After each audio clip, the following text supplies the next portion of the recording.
विद्यार्थी मित्रांनो, इयत्ता 10वी विषय इंग्रजी. आपण आज परीक्षेच्या दृष्टीने कवितेवर आधारित असलेल्या एका महत्त्वाच्या प्रश्नाची तयारी करणार आहोत. तो प्रश्न म्हणजे कवितेवर आधारित असलेले ॲप्रिसिएशन ऑफ द पोयम. आपल्या अभ्यासक्रमात आपल्याला एकूण 8 कविता अभ्यासावयाच्या आहेत. त्यापैकी आज आपण आपल्या पाठ्यपुस्तकातील पहिली कविता अ टीनएजर्स प्रेयर या कवितेचे ॲप्रिसिएशन पाहणार आहोत. विद्यार्थी मित्रांनो, सर्वप्रथम यात कोणकोणते मुद्दे येतात ते आपण बघूया. पहिला मुद्दा टायटल म्हणजे शीर्षक. दुसरा मुद्दा नेम ऑफ द पोएट म्हणजेच ही कविता ज्यांनी लिहिली आहे त्या कवीचे नाव. तिसरा राईम स्कीम, ही कविता ज्या राईम स्कीम प्रकारात मोडते ती राईम स्कीम. त्यानंतर चौथा फिगर ऑफ स्पीच म्हणजे अलंकार. आणि पाचवा म्हणजे theme of the poem, central idea of the poem.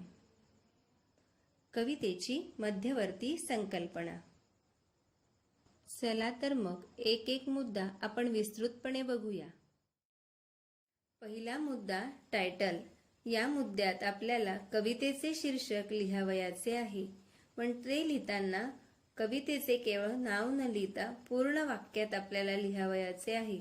The title of the poem is a teenagers prayer. The title gives a clear idea of what the poem is about. यानंतर दुसरा मुद्दा poet. Poet म्हणजे कवीचे नाव. ही कविता ज्यांनी लिहिली आहे त्यांचे नाव आपल्याला लिहावयाचे आहे. जे Moore's is the poet of the poem. किंवा आणखी वेगळ्या प्रकारे आपण लिहू शकतो the poem is written by J Moore's. त्यानंतर पुढील मुद्दा म्हणजे राईम स्कीम. अ टीनएजर्स प्रेयर या कवितेत असलेल्या 5ही कडव्यांमध्ये येणारी राईम स्कीम ही ABCB अशी आहे. पुढील मुद्दा तो फिगर ऑफ स्पीच. या कवितेत आलेल्या फिगर ऑफ स्पीचचा आपल्याला या अंतर्गत उल्लेख करावयाचा आहे. इथे आलेला पहिला फिगर ऑफ स्पीच म्हणजे inversion. Decisions I must make. या ओळीतील शब्दक्रम मागे पुढे झाला आहे. या ओळीचा रेग्युलर वर्ड ऑर्डर ती आय मस्ट मेक डिसिजन अशी आहे, तेव्हा इथे इन्व्हर्शन हा फिगर ऑफ स्पीच होतो. दुसरा alliteration. Travel down the darkened road. The sound of D is repeated in this line. Each day bring new beginning. The sound B is repeated in this line. त्यानंतर आलेला figure of speech metaphor. I can choose to take the road of life. Apostrophe. Please open my eyes, dear Lord. Here the poet talks directly to the God who is invisible.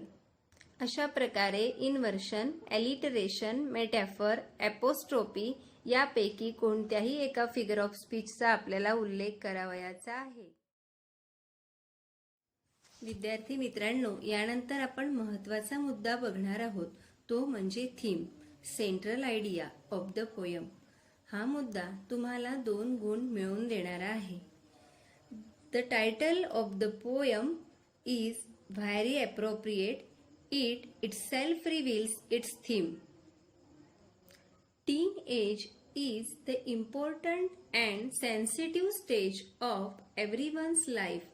The poem is related about teenagers' confused condition about deciding the right path because wrong decisions may ruin the whole life.